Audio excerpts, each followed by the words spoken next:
Ready for a bedtime revolution? Efficacent Extreme has got you covered. It has clear oil infused with the calming essence of lavender and is a refreshing, cooling sensation. It's like a bedtime story for your senses, bringing an end to the saga of sleepless nights. Turn your sleep struggles into sweet dreams and say farewell to tossing and turning with Efficacent Extreme, because good nights shouldn't be just a dream. Welcome to Sky Podcast. Watch out for a new episode every Saturday.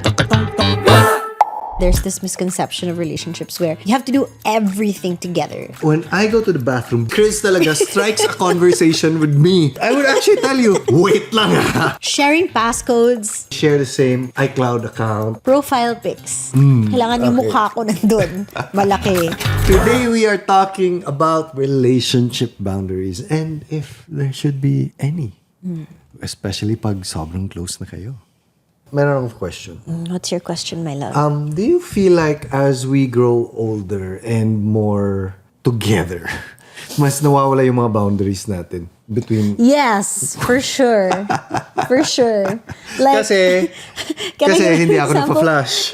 Yes! I wasn't gonna go there, but you did. So, okay. Or like earlier today, you were pooping and I was getting ready, right? And I needed to throw something and the only trash can available was beside you when you were pooping. So I just went there and threw something right beside you while you were pooping and just walked out. And I'm like, oh my God, this is so weird. So ako lang. So si Kryz, kahapon, nanonood kami ng movie. And wala, bigla lang siyang gumanyan sa ilong niya. Like parang, what? Ang baho ng utot. Like, silent bomb. Like, dude, at least give me a warning. Dati, It's the child! when you're in a relationship, bago pa kayo, so, excuse me lang ha, or I'll go to the bathroom muna, and then you do your thing. And then, umabot sa point na, may warning. Wait lang. Akala nila siguro na I pooped in the bed, ha? Utot lang siya, guys. Utot lang siya. Hindi natin alam po, papunta na dun. Oh my God. It's the child. There is a boy in my belly, okay? So, the without warning is the fault of the child. Yes, because now I can't control my organs. So, levels of relationship, yung hindi mo sinasabing uutot ka, pero pumupunta ka sa bathroom. Oh my And gosh. then, I do this to you. Mag-warning ako, and then I'll go out of the immediate vicinity. That's the second tier. And then, mag-warning ka, pero wala ka nang pakialam na katabi mo siya. And then, the last is, no warning at all. And then, sasabihin mo lang, mabaho, no? That's you.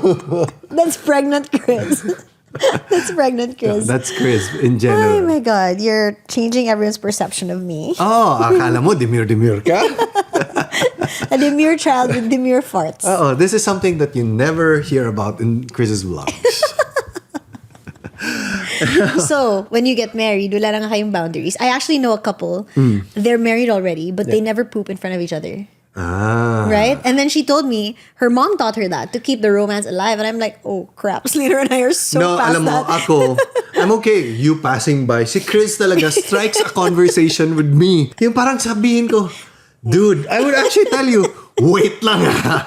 Ang hirap mag-exert ng effort na nag-uusap tayo about... Oh my God. No, but it's true. You laugh because it's true. Kasi, alam mo yung, di ba, when you're sitting down and you're pooping, it's not just like you're pooping as you're sitting down, it's like normal. You're exerting effort and you do facial things. But si Kryz, like, Let us casually. move on from the pooping. Alam mo yung garden natin, parang kailangan to ng, dude. That's how comfortable I am with you, my love. Oh, and this has been going on for the past year. Ano na naman ito? Na-stress na ako. When I go to the bathroom, bigla siyang tatakbo and then mag-overtake sa akin. Like, ako muna. Like, of all the times na papunta na ako dun mo ako i-overtake. Like, why didn't it strike you when I wasn't there yet? Because I'm pregnant and I pee a lot. Listen this first. is way before pregnancy. Listen. I pee a lot, right? So sometimes, even if I have to pee, I hold my pee in, but I can just pee less. You know what I mean? Like, hold it in. Instead of peeing 5 times, pee 4 times. And then, when I see you getting up to go to the bathroom, and I know how long it takes you, it takes him forever, like 20, 30 minutes, because he's on his phone while he's pooping. I'm like, let me go first because within 30 minutes, wala na. Ihi na ako. Kaya naunahan kita. Marami naman tayo CRT And sa I bahay, pee so diba? fast. I like 2 seconds, I'm done. And it takes you so long. So I'm justified. Yung pagpi niya, psst, tapos na. Okay, so I think important to like set the tone na dapat may mga boundaries tayo sa relationship. So, ano pa yung mga boundaries na para sa'yo, love, na medyo important or red flag? Like, for example... Like, for example, if a guy is constantly telling me what I can and can't wear. Ikaw, should guys tell girls what they should wear? No, but there are a few instances na dapat. Very, very few. 99% of the time, they shouldn't. Kasi, isa to sa mga pet peeve na nakikita ko na there's this girl that you're in love with and you date and nagiging girlfriend mo siya, may relationship kayo, and then you kind of try to change like, oh, don't dress up like you used to. Parang there's yes. I had a friend like disconnect na parang ano. Sa akin lang is the few times that I tell you, sabihin ko na parang love, may parang nakikita na hindi maganda. Yeah. It's actually like to save me from embarrassment. Yes, hindi siya yung kinokontrol ko na, okay, you shouldn't be dressing up like this. You should be naka-jacket ka lang, naka-black t-shirt ka lang. Yeah. So it's not like that. So it's all about the intention. Like, if your intention is to save me from public humiliation or to make me fit in more or something like that, yes, that it's fine. But if it's the intention of to change me because you don't like how I dress, you don't like my style, then it's not okay. Yeah. You know what, love? I actually appreciate it. Your personality is very chill, right? You don't really mind all these small details. So sometimes, because you're so chill, it makes me feel like, wala siyang pake. For the rare times that you say, oh, I like what you're wearing, it's such a big deal, right? Then to me, like, oh, it must be a really big deal to him. He cares what I'm wearing. And then so I find it really sweet. I remember when I was in high school and I had this really controlling boyfriend and he would tell me what to wear. And being a fashion girl, that really annoyed me because, you spend a lot of time thinking about what you want to wear and then he comes in and says, don't wear this. It's really annoying. But because you don't do it at all, when you do it, it's sweet.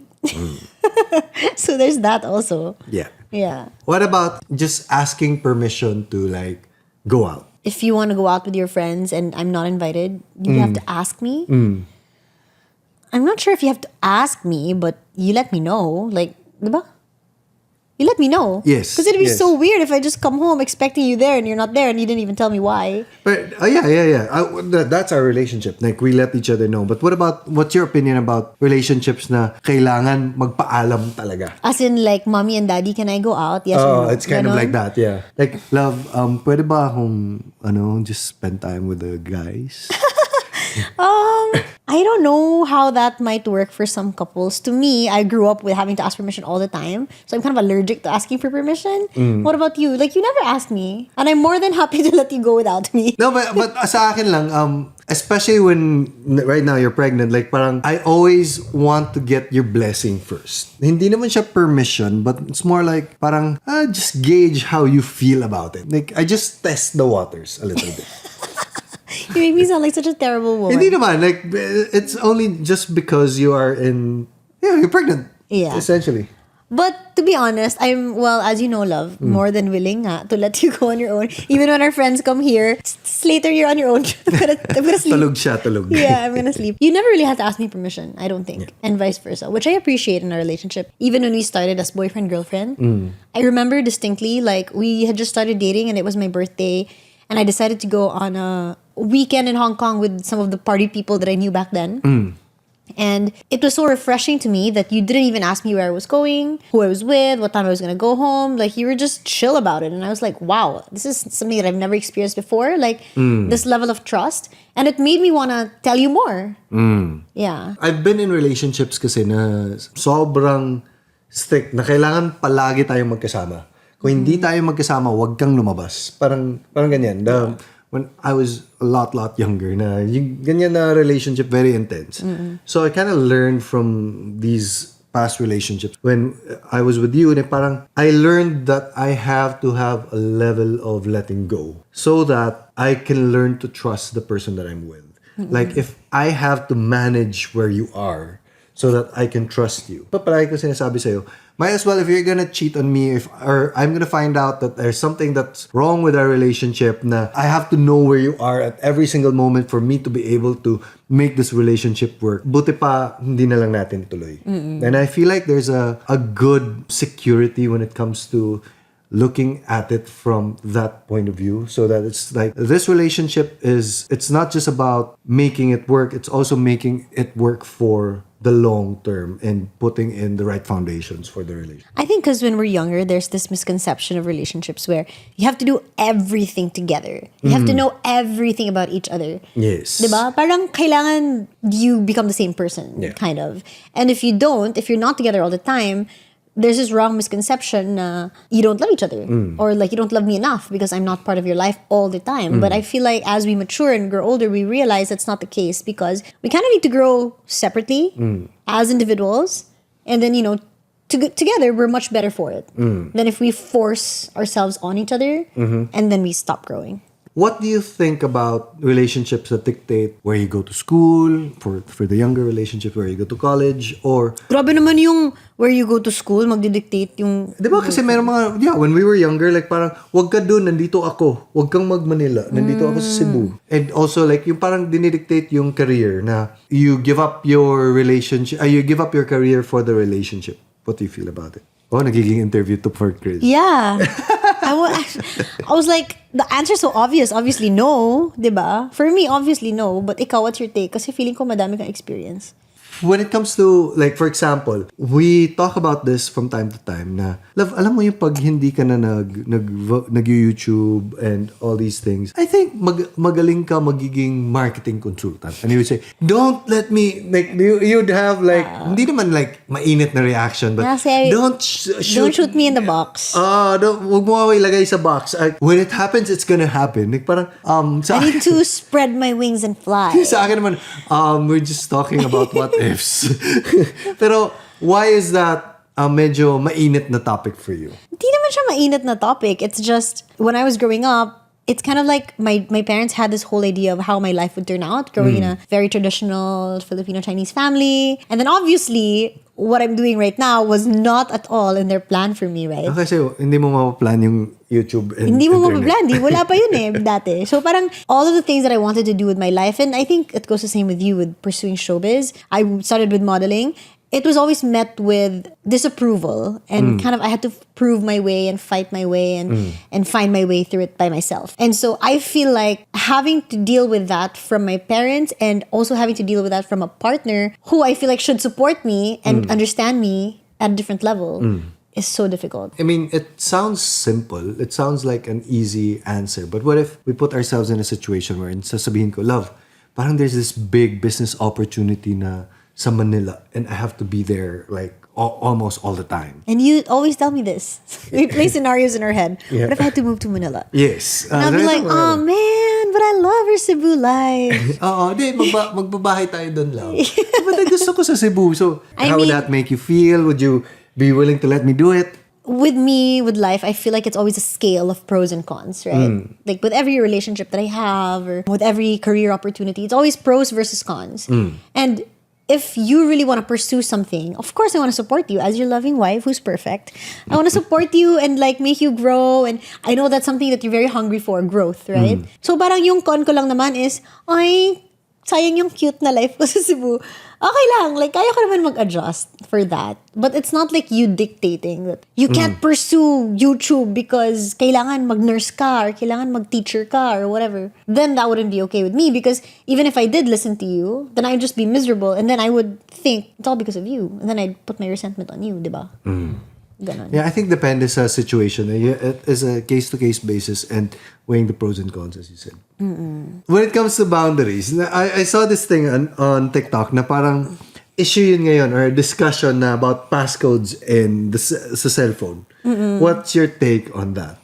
So boundaries within relationships. Within relationship. Sharing passcodes sa cellphone. Yeah, I hear that's a hot topic now, but I feel like it was never really an issue for the both of us. I remember when we first started dating, you actually changed my passcode to match yours. Okay, yes, okay. Which I thought was cute, because right. at that time I was so in love and like, oh, he's so cute. He wants us to match. Stuff like that. Pero deep down inside, it was inside, just a matter of controlling Kryz. Yeah, which I didn't realize. So girls, just kidding. No, you know what? I have friends that take it one step farther. Na sometimes they share the same iCloud account or Google.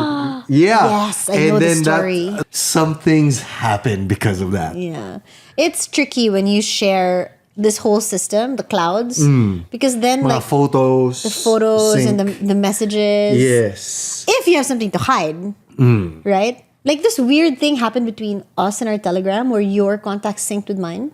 Yeah, and then? So now, like, I get alerted every time somebody joins Telegram. I don't know who this person is, but it's from your phone. I'm like, who is this woman? Just kidding. Then I have to be careful. Then he has to be careful, yes. No, but that's a good thing I appreciate between us is because whenever I get your phone, you don't like cringe and like, ano kayo makikita niya? And vice versa. I like that relationship, but I know of couples din na itong mga sharing of the phone or even just the passcode is very, very taboo. So, I have this friend na parang every time you hold his phone, medyo Nakikringe siya. nakikita mo talaga nakatingkatay na siya na kukunin ulit. Alam mo yung when you show someone a photo on your phone and then it like naturally swipe. Yeah. So siya parang Yeah. I think with the two of us, like it was never really an issue between each other to share passcodes because we really didn't have anything to hide from each other. Yeah. But I feel like it's not an issue because there was also really need to know each other's passcode. You know what I mean? So even if you know my passcode, you've never kind of went into my DMs or like, as far as I know, searched my history and all of these things, and vice versa. Like I never really went to your phone to do other things aside from like use the calculator, or, like the camera, stuff like that. So parang there's nothing that we're hiding from each other that we're scared of, but also there's a level of kind of trust and respect that we don't have to go through each other's phones in that level. Yes. I think so. I feel like a healthy relationship has to get to kind of like that level wherein you don't feel like you have to check up on what the other party is doing. There has to be that level of trust to maintain a healthy relationship. Ang hirap kasi na you're in a relationship but you're always like looking behind your back na you cannot trust that person completely. Yes, there may be reasons na hindi kayo nag-share ng passcode and sa inyo na yun kung comfortable kayo o hindi, pero at least you still trust that person completely. Now, there may be awkward things there pero hindi siya yung nag-cheat na siya or may ginagawang hindi karapat-dapat. You know what, for me, it would be really strange if you didn't share your password with me, to be honest, because it would make me think that baka he's hiding something. There's this letter from the sky that I read, and then they are a couple that's having a long distance relationship, and it's fine, it's great, they're getting along fine. She knows his passwords on social media, checks it from time to time, but then suddenly she tried to check it and binago ng guy yung password. So now she's thinking like, what's happening is he hiding something from me because he just changed it all of a sudden. Pero hindi mo rin alam, no, yung side ng guy, baka may nag-alert. Diba sometimes it happens, nag-alert na, your password was leaked, ganyan, change. Yeah. For me, if ako yung girl, tapos tatanungin ko yung boyfriend, hey, did you change your password? Mahiya ako to ask kasi, syempre sasabihin ng boyfriend, why, you've been checking? Diba? I was just about to get there. Like, parang if you change your password, it would take me a few weeks siguro before I know that pinalitan mo. You don't know my password. I don't even know my password. No, not sa social media, but like for your computer or ano. It's because I only use your computer pag may mga kailangan sa trabaho or like I really need to use a computer. I feel like it shouldn't be a big deal because the LDR makes it ano kasi there's this level of insecurity because LDR kayo. Yeah. You don't really know what's happening. Yes, but first question would be, how do you know na bigla niyang chinange? So meaning, palagi ka bang nag-check? O, Siguro. diba? Like, kasi sa akin, if girlfriend ko yun, parang medyo may pagka-red flag din yun na parang ayoko kasing Minomonitor or micromanage ako. Like, you should trust me for who I am and without even like having to check. So let's say the roles were reversed, right? Let's say you are the one at home and I'm in the abroad somewhere. We're having a long distance relationship. And let's say it was you who discovered that my password had changed. Yeah. So what would you do? Because like at this point, you're confused, you're insecure, you want to ask me, but you also don't know how, right? So ganito, based on the comment, okay pa sila, di ba? So because if okay pa tayo, I can easily say, love, did you change your password? I can't access it. Pero the context behind, why is this a big deal to you? Yun na yung kailangan kong sagutin ngayon. Yeah. And I would ask you like, yeah, I changed it, but how do you know? Were you checking? Yes. It's kind of creepy. Why is it important to you? Oo. Yeah. Unless you have I have a particularly good reason kung bakit. I feel like it's a tricky situation. Tricky situation siya. And I think that's why she posted it as a question because hindi niya kayang dire-diretsahin yung kabila na, uy, ba't mo pinalitan yung password mo? I feel like if that were me, if we're in a good place, I would give my partner the benefit of the doubt. Right? Maybe I won't ask muna until something comes up. If something ever comes up, that would prompt me to ask. Maybe it's also a good lesson for me not to keep checking. Kasi hindi ko na alam yung password, so hindi na ako mag-check, di ba? And if there's nothing in his behavior that would make me question anyway, then maybe it's fine. Right? You think?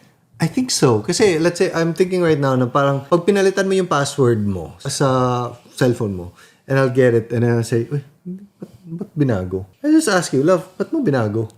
Because that's phone. I mean, it's fine. Like, we use it all. We're married. We use our phone all the time. But if it's social media, it's kind of like Kung mga weird. emails, mga ganyan. Yeah. Na mas, like, it's really stalker vibes. Like, why would you access my email? That's weird. Oh, you know what I mean? Yes.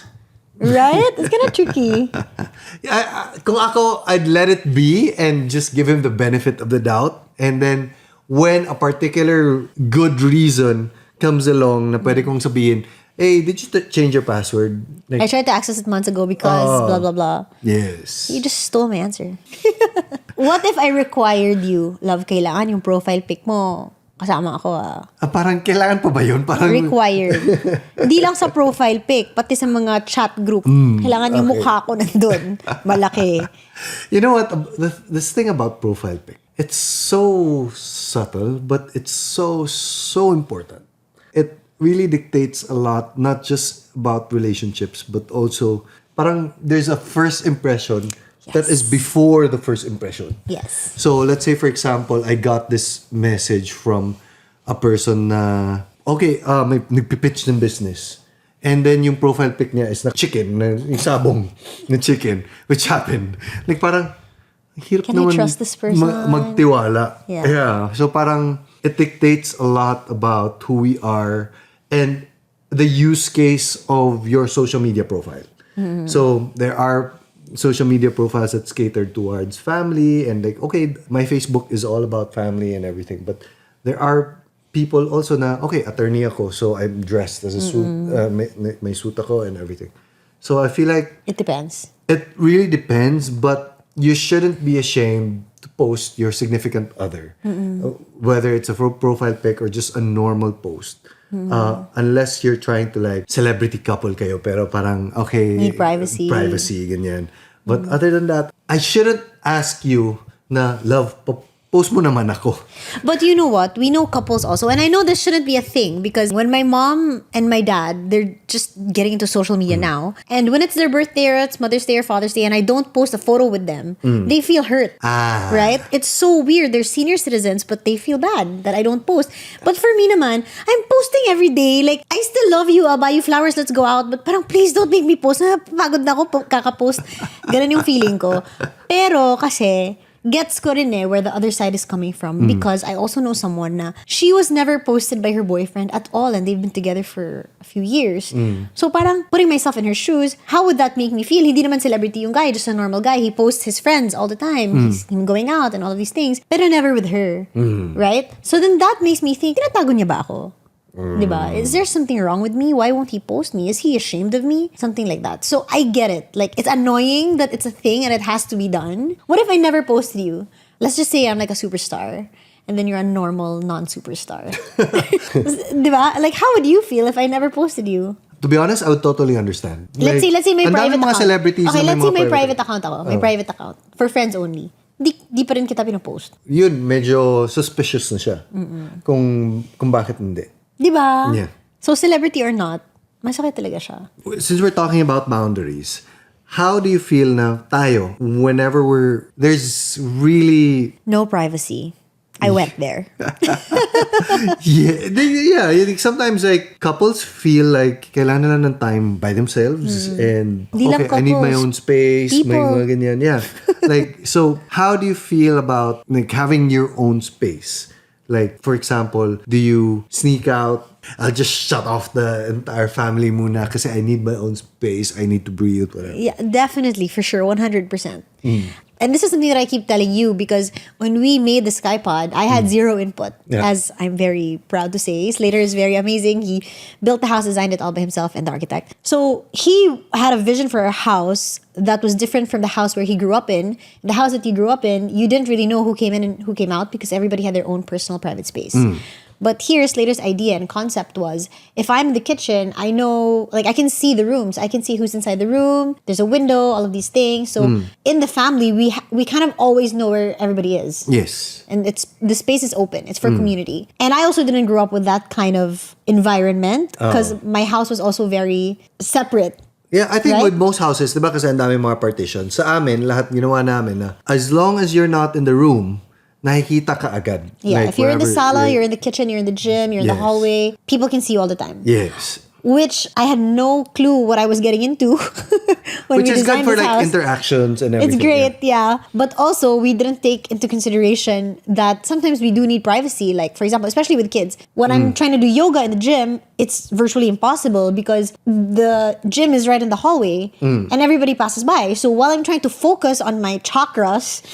And like my hard poses, trying to meditate, and it's so noisy. The kids are running around, and a dog is pulling my leg, and all of these things. Like, it's so hard, and sometimes as a mom who works from home, it can get overwhelming because every single day it's like I'm balancing all of these emotions. So it's not just a husband and wife thing. It's kind of like, as a person, I kind of need to be alone also, just to figure out my own stuff, or just for silence, right? Yes. And it's very rare for me to have that space in this house because it is so open. So what I do is I really lock myself in the closet. But sometimes, they still know where I am. I know if I turn on the lights, they know that I'm in there. Because, in the hallway, So sometimes you don't... Sometimes I just... Really? Yeah.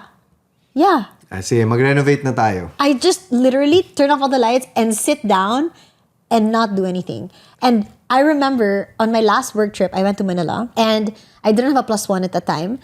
And I remember the client left me and said, like, are you okay? Like, do you need anything? I'm like, no, please. Do you need somebody to have dinner with you? All of these things. And then I said, no, please. Like, I'm very, very happy to be here by myself, alone, not have music, alone. I'm okay. Leave me alone. Basically. And I feel like that's something I discovered as a mom living in this house. So yes, you do need your private spaces. And I don't think it's a disservice to you, or like, I don't want to spend time with you. I don't want to spend time with my kids. Of course not. I love everyone in this family. But just as a person, you need to collect yourself from time to time. Yeah, Right? kasi sometimes in relationships, why do you like spending time by yourself? Na nandito ako. Baka, I can imagine it being an issue from time to time. Na parang, nandito ako, but why don't you want to spend time with me? Especially for mga clingy relationships, which I've been a part of.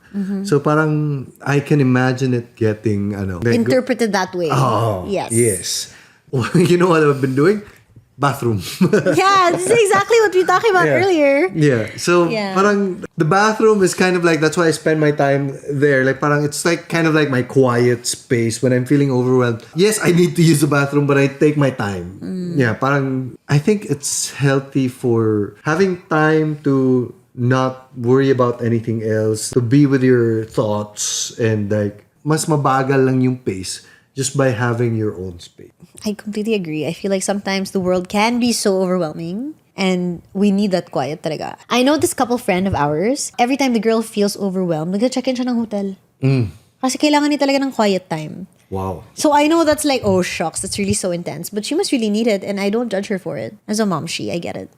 How about love? Having to know about your current partner's past. We never had this conversation when we were dating. Like, I never particularly asked you, how many exes did you have? You just kind of like told me. Yes, because you didn't care and you didn't want to know. I didn't want to know. Yeah. So parang... I knew it would overwhelm me. Just kidding. No, para sa akin, it really doesn't matter the person you're with right now. I mean, the important highlights of the past that made them who they are is important to understand. At least, maiintindihan mo kung bakit siya nang ganito. Like, I knew more about you by knowing about your family, about your friends, the people that are close to you, Parang mas nagigets ko, ganito pala, that's why si Kryz talks a certain way because her family talks this certain way. So parang mas put two and two together. But I don't really need to dive deep into the past of these things that you're not comfortable in sharing also. But some couples, they really ask. And I remember when I was younger, like I needed to know. I needed to know how who many the ex people was. have you been with? Yeah. Like who the ex was, how was your relationship put together? To like kind of benchmark yourself. I mean in the past, not now. Like when I was in college or whatever, having dated. Were you like that also? Like Sa kailangan mo akin- malaman lahat. Sa akin, when it was you and me na, I was in a phase of my life where I didn't care. I will let you know right away who I have been and what are mga kalokohan na ginawa ko para we don't move forward with you having a different perspective of Yeah, you who know I what? am. To be honest, it was so weird when you told me because I didn't ask. And then I was bombarded with information. So I was like, okay. What do I do with this information? No, Because I we mean- weren't even dating yet. We were just like talking. Yeah, right? talking lang. Yeah. Pero at least, like, para sa akin, it's easier to be open about it. Sometimes when we like someone, we put our best foot forward. And sometimes that can backfire. They have this different expectation of who you are. So I'd rather show the worst parts of me aside from the nice parts para at least mababalance eh. Paano mo naisip yun? Nasasabihin mo sa akin agad? It's more of like, kailangan lang kasi ng balance. You know how... Masyado kang catch. So kailangan iba. No, alam mo yung when you're talking to someone, like it doesn't have to be a relationship, but lahat ng mga sinasabi nila, puro the positive things about them and like they seem like they're faultless. And there's a level of mistrust that might happen because you know that there's no such thing. So So para it was sa part akin, of your binabalanse plot. ko lang and pinapaalam ko sa iyo na there are parts of me that are not so pretty. There are parts of me that like, hey, dumaan din ako sa mga kalokohan, dumaan din ako sa mga kagaguhan na, hey, I'm just another normal guy. And I kind of like you now. So parang, I didn't want to start off this relationship. Iba yung tingin mo sa akin and then you like me for the things that I presented. And iba pala. Na iba pala yung totoo. And then we'll have this conversation 6 months from now. So inunahan mo na. But yeah. Magandang Like, style din yun. it's more of the filter na if you can't accept me for who I am right now, Wag na lang. wag na lang. At least, alam kong 6 months from now, hindi na ako kailangan mag-recall na ano yung mga Sinabi ko kay Kryz na... Kasi when you lie, eventually, these lies tend to like Catch up with surface. you, yeah. So, that was kind of my thinking behind it. So in the past, you were never curious about like your ex's exes and all of these things. You were not that type of person. No. Because I remember when I was younger, Interested ka? I mean, I wasn't like obsessed with it, but I would say I wanted to know who I was up against, Who I know, you it's were so up funny, right? against. Like, that was my thinking back then. In hindsight, now it's funny because it doesn't really matter like who your exes were. Tapos na eh. Yeah. Diba?